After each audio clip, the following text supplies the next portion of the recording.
بسم الله الرحمن الرحيم. يا بني إسرائيل اذكروا نعمتي التي أنعمت عليكم وأني فضلتكم على العالمين. واتقوا يوما لا تجزي نفس عن نفس شيئا ولا يقبل منها شفاعة ولا يؤخذ منها عدل ولا هم ينصرون.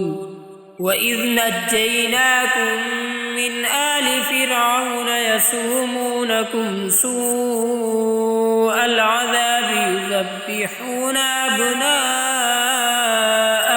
ويستحيون نساءكم وفي ذلكم بلاء من ربكم عظيم.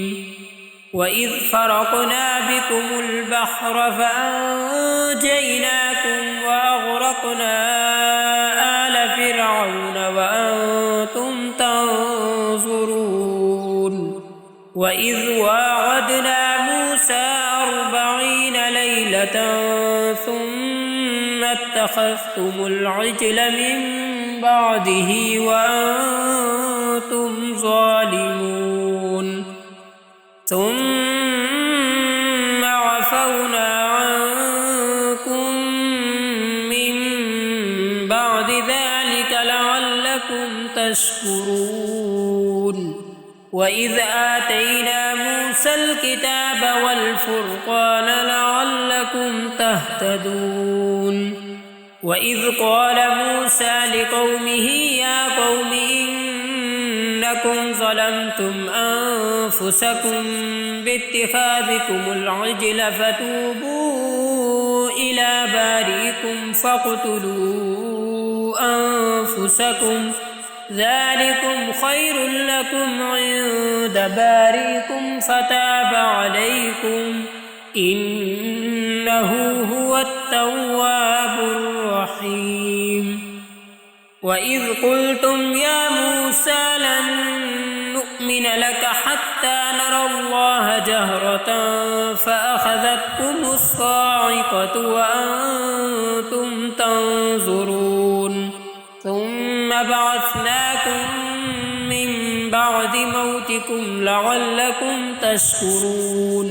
وظللنا عليكم الغمام وأنزلنا عليكم المن والسلوى كلوا من طيبات ما رزقناكم وما ظلمونا ولكن كانوا أنفسهم يظلمون.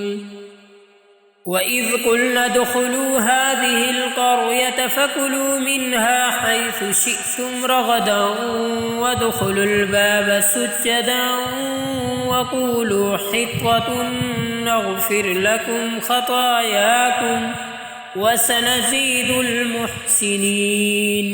فبدل الذين ظلموا قولا غير الذي قيل لهم فأنزلنا على الذين ظلموا رجزا من السماء بما كانوا يفسقون.